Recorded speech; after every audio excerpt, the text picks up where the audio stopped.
اگر آج وہ دنیا میں نہیں تو ہم نے انہیں کتنا یاد رکھا ہے۔ یہ ایصال ثواب کا واقعہ مجھے اور آپ کو درس دے رہا ہے کہ دنیا سے جانے والوں کو یاد رکھنا۔ تم دنیا سے جانے والوں کو یاد رکھو گے، بعد والے تمہیں بھی یاد رکھیں گے۔ یہ ریت، یہ رواج، یہ انداز کہیں بدل نہ جائے کہ اگر آج ہی یہ رواج بنتا گیا کہ لوگ مرحومین کو بھولنے لگے تو کل ایسا نہ ہو مجھے بھی لوگ بھول نہ جائیں۔ میں ایک مشورہ بھی دوں گا، اپنے بچوں کے سامنے، اپنی فیملی کے سامنے اپنے مرحومین کو ایصال کیا کرو۔ اپنے والدین، جن کے والدین نہیں، ان کی قبر پر جایا کرو۔ بہرحال درود پاک کی فضیلت ہم نے سنی ہے، محبت کے ساتھ باآواز بلند درود پاک پڑھ لیجئے۔ صلو علی الحبیب صلی اللہ تعالی علی محمد صلی اللہ علیہ وسلم۔ موت ایک ایسی حقیقت ہے، ایک ایسی ریئلٹی ہے کہ جس سے کسی کو انکار نہیں ہے۔ کمال یہ ہے، بہت ساری ایسی ہمارے بلیفز ہیں جس میں دوسرے مذہب والے نہیں مانتے۔ کئی قومیں کچھ اور مانتی ہیں، کئی مذہب والے کچھ اور کسی بات کو سمجھتے ہیں، ہم کچھ اور سمجھتے ہیں، مگر موت ایک ایسی حقیقت ہے کہ دنیا کے تمام مذہب والے، دنیا کے تمام ملکوں میں رہنے والے، انٹلیکچوئلز ہوں، پڑھے لکھے ہوں یا جاہل ہوں، ہر کوئی مانتا ہے کہ موت آنی ہے، اس سے فرار نہیں ہے۔ اور میرے میٹھے اسلامی بھائیوں، آج ایک قرآنی واقعے کے ذریعے سمجھیں گے کہ سب سے پہلے دنیا میں موت کس کو آئی، سب سے پہلے دنیا سے انتقال کس نے کیا، اور سب سے پہلے تدفین کس کی ہوئی اور کیسے ہوئی۔ یہ قرآنی واقعہ آپ کی اور میری معلومات میں اضافے کا باعث بھی بنے گا۔ عجائب القرآن میں حضرت علامہ عبد المصطفیٰ اعظمی علیہ رحمۃ اللہ کبھی تحریر فرماتے ہیں، روئے زمین پر سب سے پہلا قاتل قابیل تھا، جس نے اپنے ہی بھائی حابیل کو قتل کیا۔ یہ دونوں حضرت آدم علیہ السلام کے فرزند ہیں، اور دونوں کا واقعہ کیا تھا کہ حضرت حوا کی ہر حمل میں ایک لڑکا پیدا ہوتا اور ایک لڑکی پیدا ہوتی۔ اللہ تبارک و تعالیٰ نے اس دنیا کا نظام چلانا تھا، اس وقت کوئی اور جوڑا تو تھا نہیں، تو حضرت آدم اور بی بی حوا کے یہاں ہر حمل میں ایک لڑکا پیدا ہوتا، ایک لڑکی پیدا ہوتی۔ ایک ہی باری میں جو بچے پیدا ہوتے وہ تو بھائی بہن کہلاتے، اگلی حمل میں جو لڑکا لڑکی پیدا ہوتے ان کی اب شادیاں ہو سکتی تھی، مگر ایک ہی حمل میں جو پیدا ہوئے وہ آپس میں شادی نہیں کر سکتے تھے۔ اس دستور کے مطابق حضرت آدم علیہ السلام نے قابیل کا نکاح لیوزا سے جو حابیل کے ساتھ پیدا ہوئی تھی اس کے ساتھ کر دیا، مگر قابیل اس پر راضی نہ ہوا، کیونکہ وہ اکلیما سے شادی کرنا چاہتا تھا جو زیادہ خوبصورت تھی، وہ اس کا طلبگار ہوا۔ حضرت آدم علیہ السلام نے بڑا سمجھایا کہ وہ تیرے ساتھ پیدا ہوئی ہے، وہ تیری بہن ہے، تو اس کے ساتھ نکاح نہیں کر سکتا۔ اب وہ نہ مانا، ضد کرنے لگا، یعنی پہلا گناہ بھی زمین پر ہوا تو وہ حسد ہوا ہے، بھائی کو بھائی سے حسد ہو گیا نا، یہ بھی سمجھنے والی بات ہے۔ اب اس کے بعد حضرت آدم نے کہا کہ ایسا کرو، دونوں اپنی اپنی قربانیاں پیش کرو، اللہ تبارک و تعالیٰ جس کی قربانی قبول کر لے گا پھر اس کے بارے میں فیصلہ ہو جائے گا، اس کی بات مان لی جائے گی۔ اللہ کی شان دیکھو، یہ نبی پاک کی امت پر رب کا احسان ہے۔ آج میں اور آپ قربانی کرتے ہیں، صدقہ دیتے ہیں، ہم خود بھی کھاتے ہیں، دوسروں کو بھی کھلاتے ہیں، ہمارا صدقہ ہمارے ہاتھ میں ہی رہتا ہے۔ پہلے کی قوموں کا دستور یہ تھا کہ صدقہ رکھا جاتا، جس کا صدقہ قبول ہونا ہوتا آسمان سے آگ آتی اور اس آگ کو، اس صدقے کو لے جایا کرتی، جلا دیتی تو صدقہ قبول کہلاتا تھا۔ اب قربانیاں پیش کی گئیں۔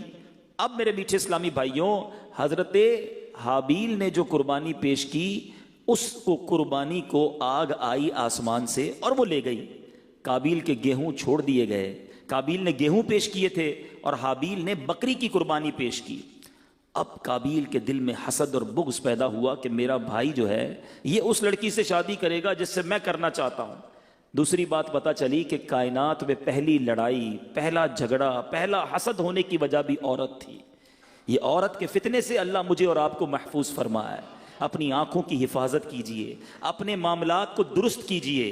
انسان پہلے کہتا ہے نہیں جناب میں تو بڑا نارمل ہوں، آپس میں رشتہ دار ہیں، لیکن ایک وقت ایسا آتا ہے کہ انسان کی آنکھوں پر جب نفسانی خواہشات کی پٹی آتی ہے، اب بھائی بھائی کو قتل کرنے کے لیے تیار ہو جاتا ہے۔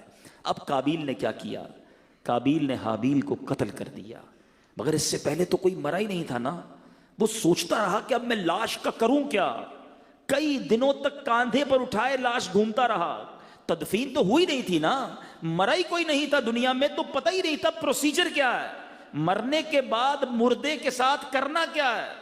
اب اللہ تعالیٰ نے دیکھیں کیسا ایک حکمت کا نظام بنایا کہ قابیل کے سامنے ایک ایسا منظر آیا کہ دو کوے آپس میں لڑ پڑے، ایک کوے نے دوسرے کوے کو مار دیا۔ اب اس نے کیا کیا، اپنے پنجوں سے زمین کریدی اور پہلے کوے کی لاش اس میں دفن کر دی۔ گویا یہ پیغام دیا گیا، بتایا گیا کہ مردہ دفنانا ایسے ہے۔ تو اب قابیل نے حابیل کو دفنایا اور ان کو یوں سمجھیے کہ زمین میں ان کی تدفین ہوئی۔ تو اے میرے پیچھے اسلامی بھائیوں، پہلا قتل قابیل نے کیا، پہلا جرم حسد تھا، کس بنا پر ہوا یہ بھی آپ نے سنا، اور پہلی تدفین بھی حابیل کی ہوئی۔ اب آئیے تدفین کی بات کرتے ہیں۔ شریعت میں تدفین کا حکم کیا ہے؟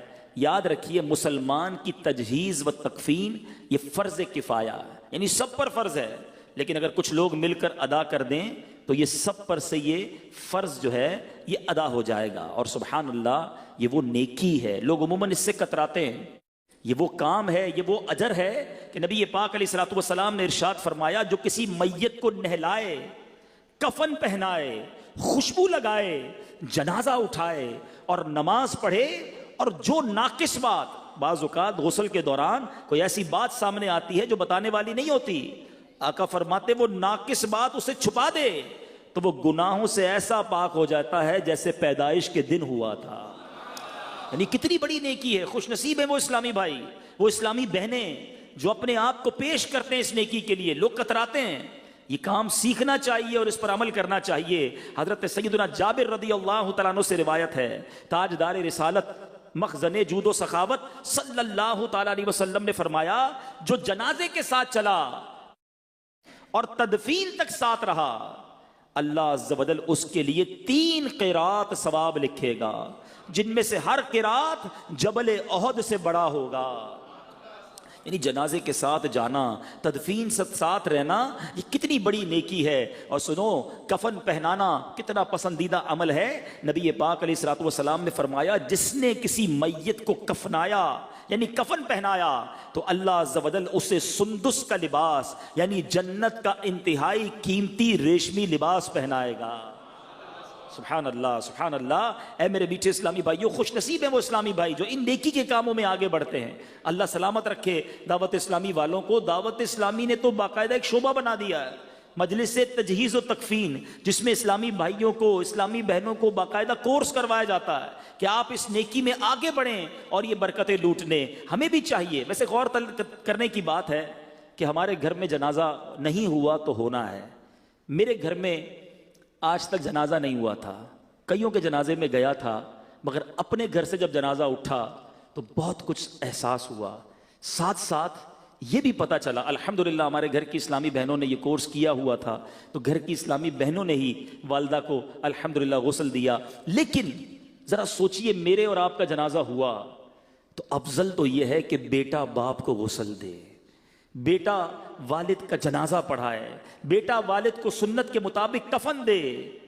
میرا ایک سوال ہے یہاں موجود سارے اسلامی بھائیوں سے، کیا ہمارے بچوں کو ہم نے یہ سکھایا ہے؟ ہماری فیملی میں کسی ایک کو میت کو غسل دینے آتا ہے، کسی ایک کو کفن دینے آتا ہے، کسی ایک کو نماز جنازہ پڑھنی یا پڑھانے آتی ہے؟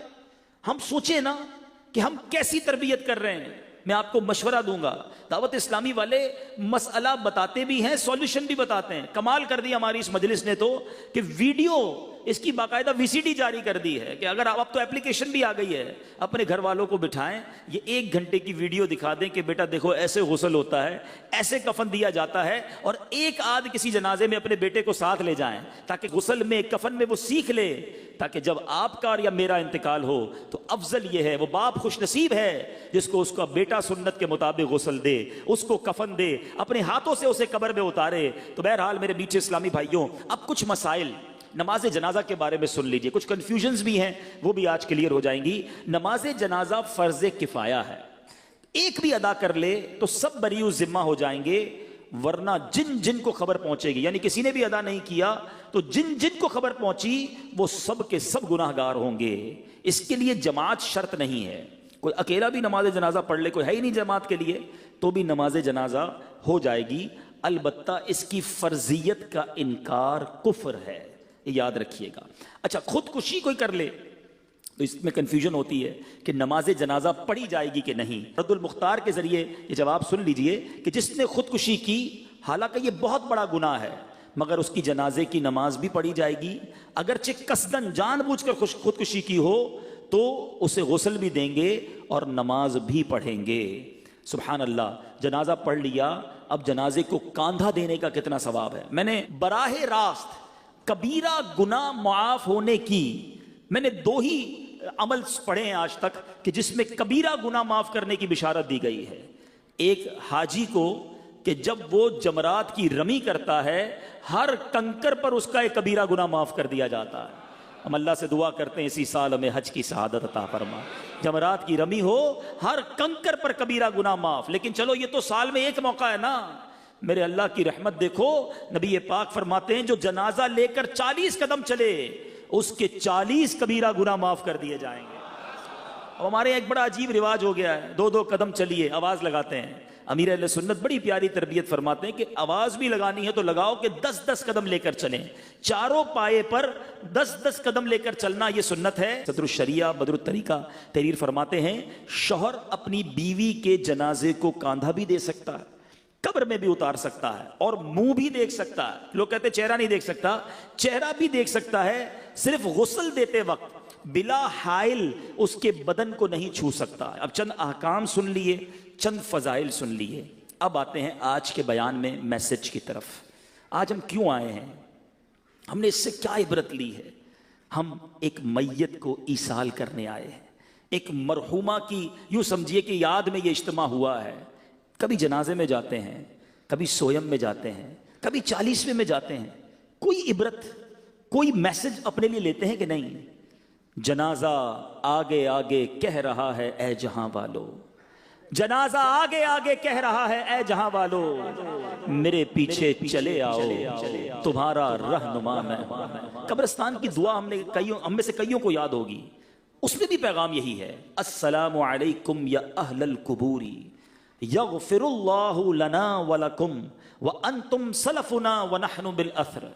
اے قبر والو، تم پر سلامتی ہو، تم پر سلام ہو، تم پہلے چلے گئے ہو، ہم پیچھے آنے والے ہیں۔ یہ پیغام ہے کہ ہماری باری ہے، مگر نہ جنازے کے وقت عبرت ہوتی ہے، نہ سویم میں جا کر خیال آتا ہے، نہ چہلم میں جا کر یہ فکر ہوتی ہے کہ آج کسی کا سویم، کسی کا 40واں، کل میری باری ہے۔ سنیے، میرے آقا قبر پر جاتے تو کیا ہوتا تھا؟ حالانکہ نبی پاک وہ ہیں جس کے صدقے ہماری مغفرت ہو رہی ہے، جن کے صدقے سب کے گناہ معاف ہوں گے۔ سرور کائنات علیہ الصلوۃ والسلام ایک بار جنازے میں شریک تھے، ابن ماجہ کی حدیث ہے، میرے آقا قبر کے کنارے بیٹھ گئے، اتنا روئے، نبی پاک نے اتنے آنسو بہائے کہ آپ کے چشمان اقدس سے نکلنے والوں آنسوؤں سے مٹی گیلی ہو گئی۔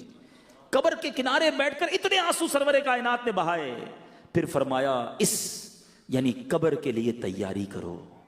حضرت عثمان غنی رضی اللہ تعالیٰ عنہ ذو النورین ہیں، آپ وہ ہستی ہیں جنہوں نے ایک بار نہیں 2 بار نبی پاک سے جنت خریدی، مگر آپ جب بھی قبرستان جاتے یا قبر کے پاس کھڑے ہوتے، قبر کا تذکرہ ہوتا، زارو کتار روتے۔ ایک بار سیدنا عثمان غنی کسی قبر کے پاس کھڑے ہوئے تو اتنا روئے کہ آپ کی آنسوں سے آپ کی داڑھی مبارک تر ہو گئی۔ کسی نے پوچھا حضور آپ محشر کی بات پر، جہنم کی بات پر اتنا نہیں روتے، آپ قبر کی بات پر اتنا روتے ہیں؟ تو کچھ اس طرح فرمایا کہ قبر ہی پہلی منزل ہے، جو اس میں کامیاب ہو گیا وہ آگے بھی کامیاب ہو گیا۔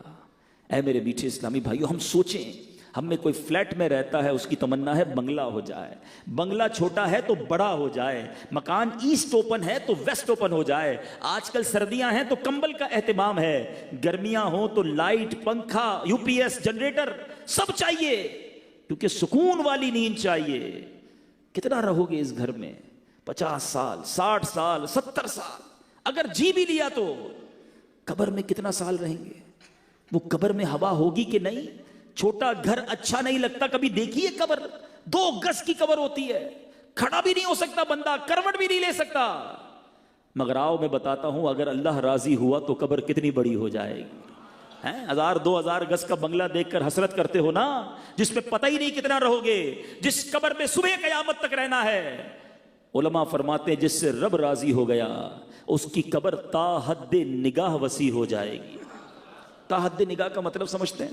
کبھی سمندر کے کنارے یا کسی کھلے میدان میں کھڑے ہو جائیں, جدھر تک آئی سائٹ جاتی ہے, تا حد نگاہ جدھر تک آپ کی آنکھ جاتی ہے, وہ پوری جگہ, اتنی بڑی جگہ جو ہے وہ قبر ہو جائے گی. اور پھر وہ جنت کا باغ ہوگی, جنت کی کھڑکی کھلی ہوگی. یہ قبرستان میں ساری قبریں ایک جیسی دکھتی ہیں مگر سب کی کہانی الگ ہے. کوئی جنت کا باغ ہے اور کوئی دوزخ کا گھڑا ہے. چھوٹے مکان میں وحشت ہوتی ہے نا. سنو, یہ 2 گز کی قبر بھی یہ جتنی چوڑی ہے اتنی بھی نہیں رہے گی اگر اللہ ناراض ہوا. میرے آقا نے ہاتھوں کو ملا کر فرمایا کہ جس سے رب ناراض ہوا بے نمازی کو قبر اس طرح دبائے گی کہ اس کی پسلیاں ٹوٹ پھوٹ کر ایک دوسرے میں پیوست ہو جائیں گی. کبھی عید والے دن کسی پہلوان نے, کسی مضبوط آدمی نے ہمیں دبایا ہوگا, چیخ نکل جاتی کہ بس یار زیادہ نہیں. مگر جب قبر دبائے گی تو پسلیاں ٹوٹ جائیں گی. کدھر جائیں گے آج؟ اب اس محفل کے اندر ابھی کوئی چھپکلی, کوئی چوہا وغیرہ آ جائے, سب اٹھ کر بھاگنے لگ جائیں گے. ہمارے کپڑے پہ کوئی کیڑا گرے فوراً ہٹا دیتے ہیں. کبھی سوچا قبر میں کیڑا آ گیا تو میں کیا کروں گا؟ وہاں سانپ آ گئے تو کون ہٹائے گا؟ کدھر جاؤں گا؟ نکل کے بھی نہیں بھاگ سکوں گا. خدا را میٹھے اسلامی بھائیوں, اپنے لیے کوئی عبرت تو لیجئے نا. اپنی آخرت کی کوئی تو تیاری کیجئے. صبح سے لے کر شام تک ایک ہی مائنڈ سیٹ کہ دنیا اچھی ہو جائے, پیسے مل جائیں, جناب یہاں راحت مل جائے, یہاں لگزریز مل جائے. کیوں نہیں سوچتے کہ ہم نے مرنا ہے؟ میں آج دوپہر کو ایک ایسے نوجوان کے گھر سے ہو کر آیا ہوں. 17 سال عمر تھی. اس نوجوان نے درس نظامی کر رہا تھا, موٹر سائیکل پر نکلا, ایکسیڈنٹ ہوا اور وہ دنیا سے چلا گیا. 17 سال, اتنا خوبصورت نوجوان, اللہ اس کی مغفرت فرمائے. لیکن ہلا دیا, آگاہ اپنی موت سے کوئی بشر نہیں, سامان 100 برس کا ہے, پل کی خبر نہیں. کبھی سوچا یہ تکلیف کیسی ہوگی؟ آپ میں سے, ہم میں سے کسی کو آپریشن ہونے والا ہو, کتنا ڈرتے ہیں. 2 آدمی سے پوچھتے ہیں یار بتاؤ تکلیف کتنی ہوگی؟ اچھا آپریشن تو بے ہوش کر کے کر لیا جائے گا, ہوش میں آؤں گا تو کتنی تکلیف ہوگی؟ ٹانکے لگانے تو جگہ ذرا سن کر دو. اگر ایک تکلیف آنے والی ہے اس کی ٹینشن ہو جاتی ہے, وہ ڈرا دیتی ہے. ایک تکلیف ایسی ہے جو ہم سب کو آنے والی ہے. اللہ جس سے راضی ہوا اس کی روح تو بڑی آسانی سے قبض ہوگی, ورنہ آؤ میں بتاتا ہوں میرے آقا کی زبانی کہ نزا کی سختیاں کیسی ہیں. بزرگوں نے کتابوں میں لکھا, شرح الصدور میں امام جلال الدین سیوطی شافعی لکھتے ہیں, موت دنیا اور آخرت کی ہولناکیوں میں سے سب سے زیادہ ہولناک ہے. یہ آروں سے چیرے جانے سے زیادہ, کینچیوں سے کاٹے جانے سے زیادہ, اور ہانڈیوں میں ابالنے سے زیادہ سخت تر ہے. کوئی سوچ سکتا ہے اتنی تکلیف کے بارے میں؟ اگر مردہ زندہ ہو جائے اور اپنی موت کی نزا کی سختیاں دنیا والوں کو بتا دے تو ان کی نیند اڑ جائے, سارا عیش و آرام ان کا ختم ہو جائے. بے وفا دنیا پہ مت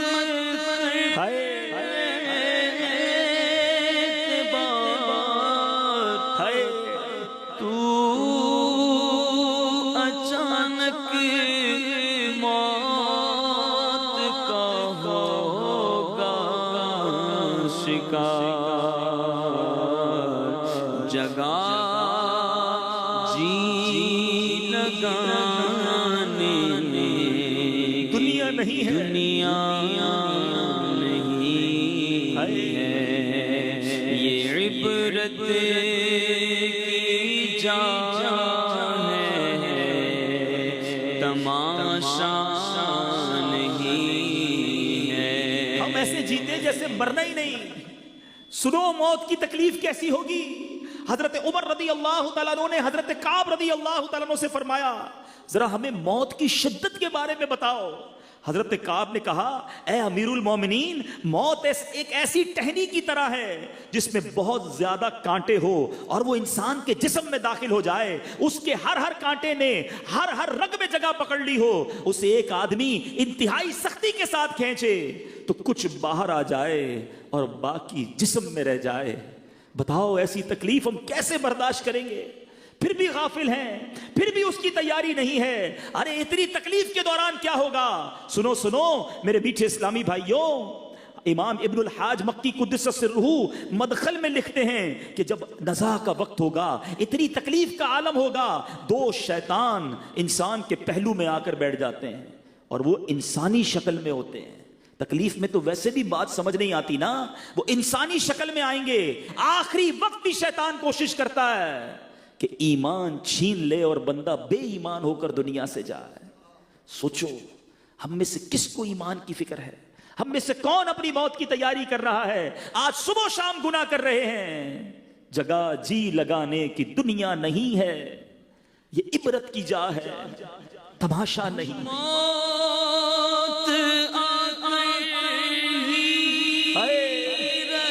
نہیں بچ پائیں گے، آ کر رہے گی۔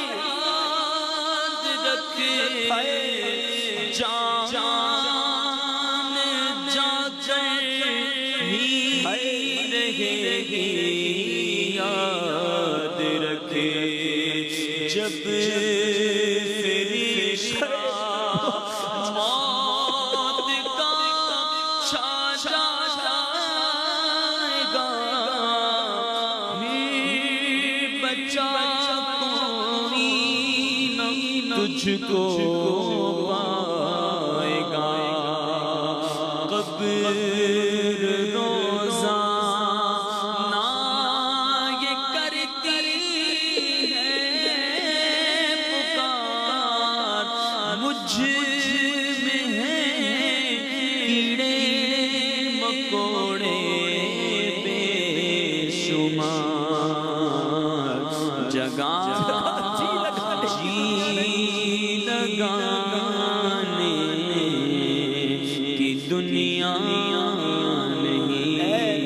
نمازیں چھوڑنے والے کیا مرنا نہیں؟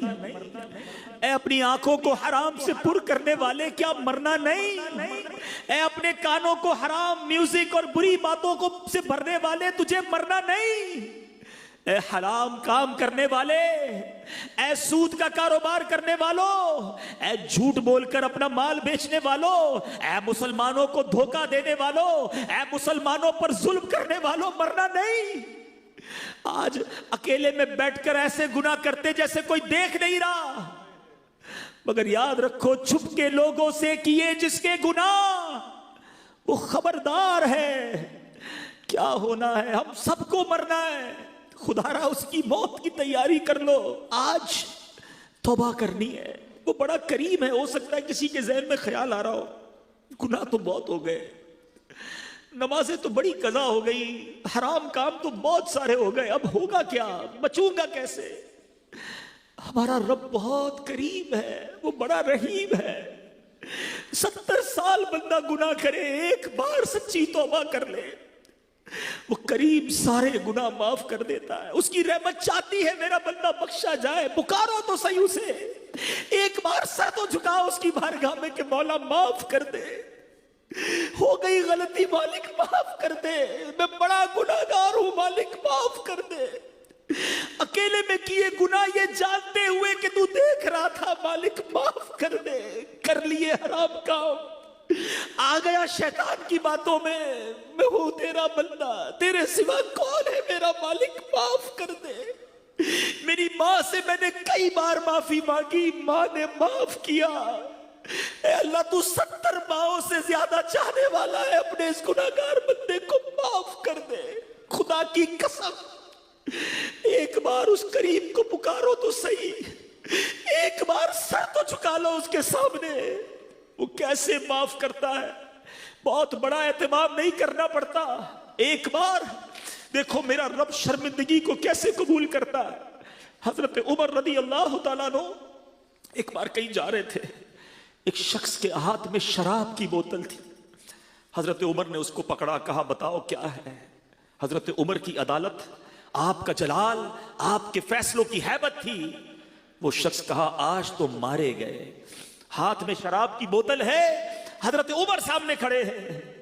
اس شرابی نے کیا کیا سنو، کہ ہاتھ نہیں اٹھائے، سجدے میں نہیں گیا، کھڑے کھڑے اپنے کریم کو پکارا بھی نہیں، دل میں عرض کی مالک آج بچا لے، اے اللہ آج عمر کے سامنے ذلیل ہونے سے بچا لے، مالک اب شراب نہیں پیوں گا، بس آج میں ذلیل نہ ہو جاؤں۔ سنو کتنی دیر لگی، سیکنڈز بھی نہیں لگے ہوں گے، دل ہی دل میں سچی توبہ کی۔ حضرت عمر نے کہا بتاؤ ہاتھ میں کیا ہے؟ شرابی کہتا ہے اس میں سرکہ ہے۔ حضرت عمر کہتے دکھاؤ۔ شرم لایا تھا نا، توبہ کی تھی نا، اللہ کو پکارا تھا نا۔ یہ بوتل نکال کر دیتا ہے اللہ کریم، وہ عیب چھپانے والے مالک نے اس شراب کو سرکے میں تبدیل کر دیا۔ دنیا میں کسی کو میرا عیب پتا چلے نا، لوگ انتظار میں بیٹھے ہوتے ہیں، پتا چلے اس کا کوئی عیب، میں دنیا کو بتاؤں، میسج کروں۔ سوچو میرے کریم کو میرے کتنے عیب پتا ہے، مگر وہ پھر بھی پردے ڈال رہا ہے، پھر بھی لوگوں میں عزت ہے۔ ارے ایسا عیب چھپانے والا مالک ملا ہے، اس کو ناراض کرتے ہو، اس سے دوستی نہیں کرتے، اس کے آگے سر نہیں جھکاتے، کیوں شیطان کے کاموں میں اور شیطان کی باتوں میں لگ جاتے ہو؟ پنجابی شاعر کہتا ہے نا، ایک گناہ میرے ماں پیو ویکھے مینوں عمری منہ نہ لاوے، لکھ گناہ میرا مالک ویکھے وہ پھر بھی پردے پاوے۔ وہ پردے ڈالی جا رہا ہے۔ خدا را توبہ کر لیجئے، اپنی آخرت کی تیاری کر لیجئے، یہ مشکل نہیں ہے، اس کو ہیوی ڈوز نہ سمجھو، صرف غفلت ہے۔ چھوڑو ان گناہوں بھری زندگی کو، ایک بار اللہ کی بارگاہ میں سچی توبہ کر کے سر جھکا لو، اور آج پکی سچی نیت کر کے جاؤ، کچھ بھی ہو جائے، ایٹ اینی کاسٹ، کچھ بھی ہو جائے، آج کے بعد میری کوئی نماز قضا نہیں ہوگی۔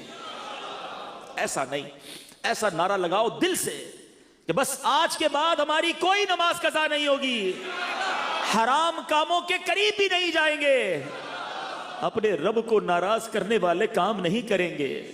اب ہمت تو کرو، پھر دیکھو اللہ سے ہی مانگو۔ ہاں یہ بھی کئی بار ہوا کہ ہم نے توبہ تو پہلے بھی کی ہے، اللہ سے عرض کریں گے نا ہم ہیں ہی کمزور، یا اللہ پھر توبہ کی ہے، تیرے گھر میں بیٹھ کے توبہ کی ہے کمزور، پہلے بھی کئی بار توبہ کی، شیطان لگا دیتا ہے برے کاموں میں۔ اللہ تو قوت دے، ہمیں ہمت دے، ہمیں استقامت دے، ہمیں اچھا کر دے، ہم بننا چاہتے ہیں اچھا۔ میں نے مانا میں سب سے برا، سب سے برا، پر میں سدھرنا خدا چاہتا ہوں، میں سدھرنا خدا چاہتا ہوں، عفو جرم و قصور و خطا کی میرے مولا خیرات دے، تو خیرات دے۔ عبرت لینی چاہیے۔ میں اپنی عبرت بتاؤں، آج تک کسی قبر پر میرا نام نہیں آیا تھا۔ میں کل اپنی والدہ کی قبر پر گیا، میں نے دیکھا والدہ کا نام تو لکھا تھا، ساتھ میرا بھی نام لکھا تھا۔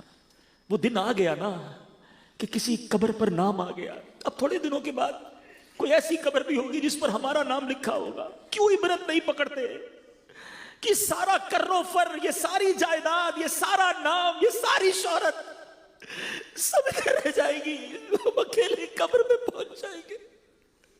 اگر اللہ ناراض ہوا تو مارے جائیں گے، میرے میٹھے اسلامی بھائیوں، مارے جائیں گے۔ نہ کرو برے کام، کر لو توبہ، رب کی رحمت بہت بڑی ہے۔ آج سچی پکی توبہ کرنی ہے اور اللہ کو ناراض کرنے والا کام نہیں کریں گے۔ یہ توبہ پر استقامت جو ہے نا، پتہ ہی کیوں نہیں ملتی۔ ہم یہ بیان سن رہے ہیں، بہت ساری آنکھیں اشک بہا رہی ہیں، مگر پھر باہر نکلیں گے، پھر وہی برے دوست، وہی گندے دوست، وہی بری باتیں، یہ سارا اثر اتر جاتا ہے۔ خدا را اس اثر کو باقی رکھنا ہے۔ واقعی آپ نے اگر آج ڈیسیشن لے لیا ہے کہ مجھے سدھرنا ہے، میری قبر روشن کرنی ہے، مر جاؤں گا ورنہ اللہ ناراض رہا، تو اچھا ماحول اپناؤ، چھوڑ دو یہ برے کام۔ دعوت اسلامی ہے نا آپ کے لیے، اس مدنی ماحول سے وابستہ ہوں، اجتماعات میں آئیں، مدنی قافلوں میں سفر کریں، امیر اہل سنت کے مدنی مذاکروں میں شرکت کریں، مدنی چینل بیٹھ کر دیکھیں، یہ زنگ دور ہو جائے گا۔ واقعی شروع میں کئی لوگ کہتے ہیں ہم سدھرنا چاہتے ہیں مگر نیکیوں میں دل نہیں لگتا۔ یہ شروع کی بات ہے۔ آپ کسی بیمار کو دیکھا، اس کو دوائی اچھی نہیں لگتی، اس کو کھانا اچھا نہیں لگتا، مگر جب علاج ٹھیک ہونے لگتا ہے تو کھانا بھی اچھا لگتا ہے، مزہ بھی آتا ہے۔ آپ کو ابھی اگر نماز میں، عبادتوں میں، درود و سلام میں، قرآن کی تلاوت میں دل نہیں لگ رہا نا، اب کرتے جائیں۔ یہ تھوڑا بیماری کا وقت ہے، ایک وقت آئے گا جب دل کا زنگ دور، میل دور ہوگا تو ہر تلاوت آپ کو لطف دینا شروع کر دے گی، ہر سجدے میں مزہ آئے گا، ہر نعت میں آنسو بہیں گے۔ یہ دل کی صفائی پہلے ضروری ہے۔ آؤ دعوت اسلامی کے مدنی ماحول سے وابستہ ہو جائیں۔ آخری بات، چونکہ ایصال ثواب کا اجتماع ہے تو یہاں میں ایک بات ضرور بچوں سے عرض کروں گا، ان تمام بھائیوں سے عرض کروں گا کہ جن کے ماں باپ دنیا میں نہیں ہیں ان کی قبر پر ضرور جانا۔ حضرت امام سفیان بن عیینہ بیان ہے کہ جب میرے والد کا انتقال ہو گیا تو میں نے بہت آہ و بکا کی، آنسو بہائے، روزانہ ان کی قبر پر جاتا، مگر کچھ دنوں کے بعد میں اپنی کاموں میں بیزی ہو گیا تو والد صاحب خواب میں آئے، کہا میرے بیٹا اب آنا کم کر دیا ہے۔ تو کہا کیا آپ کو پتہ چل جاتا ہے میں آپ کی قبر پر آتا ہوں؟ تو والد صاحب نے فرمایا مجھے تیری ہر حاضری کی خبر ہوتی ہے، میں تمہیں دیکھ کر خوش ہوتا ہوں، نیز میرے پڑوسی مردے بھی تمہاری دعا سے راضی ہو جاتے ہیں۔ چنانچہ اس خواب کے بعد میں والد صاحب کی قبر پر پابندی سے جانے لگا، بالخصوص جمعہ کے دن ضرور والدین کی قبر پر حاضری دیں۔ حدیث پاک میں آتا ہے، نبی پاک فرماتے ہیں کہ جو شخص جمعہ کے روز اپنے والدین یا ان میں سے کسی ایک کی قبر کی زیارت کرے، ان کے پاس سورہ یاسین پڑھے تو بخش دیا جائے گا۔ سبحان اللہ۔ اچھا، والدین کی ایک فضیلت تو سب کو یاد ہوگی، حیاتی میں محبت سے دیکھیں تو حج مقبول کا ثواب ہے نا۔ سنو، میرے آقا فرماتے ہیں جو بنیت ثواب اپنے والدین دونوں یا ایک کی قبر کی زیارت کرے، حج مقبول کے برابر ثواب کمائے گا۔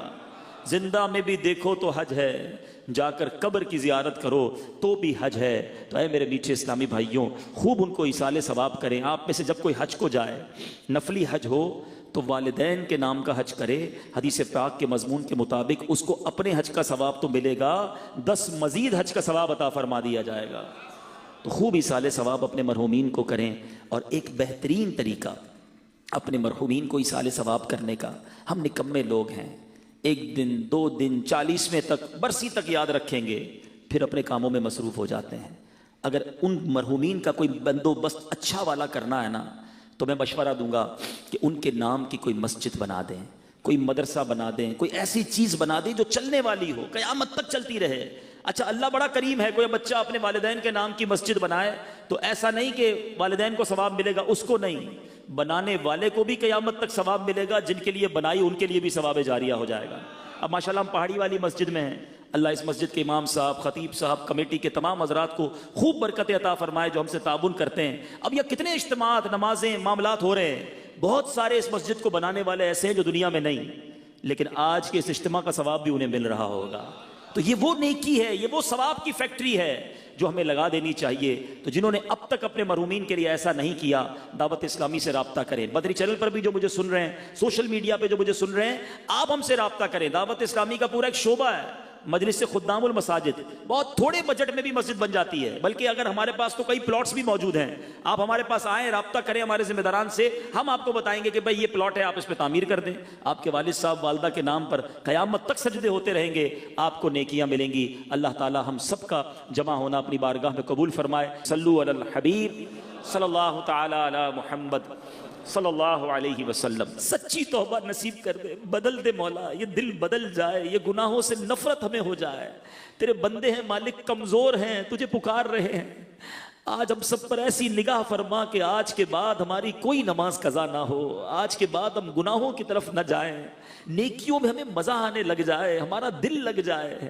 اے اللہ، حرام کاموں سے ہماری جان چھڑا دے، ہمارے بچوں کو نیک بنا، ہمارے گھر والوں کو نیک بنا، ہمارے مریضوں کو شفا عطا فرما، بے روزگاروں کو حلال طیب آسان روزگار دے دے، سب کے روزگار میں رزق حلال میں برکتیں عطا کر۔ ان اللہ و ملائکتہ یصلون علی النبی یا ایھا الذین آمنوا صلوا علیہ وسلموا تسلیما۔ صلی اللہ علی النبی الامی وآلہ صلی اللہ علیہ وسلم۔ صلاۃ و سلام علیک یا سیدی یا رسول اللہ۔ جب دمیں واپسی ہو یا اللہ، سامنے ہو روضہ رسول اللہ، اور لب پہ ہو لا الہ الا اللہ محمد الرسول اللہ۔ عشق سے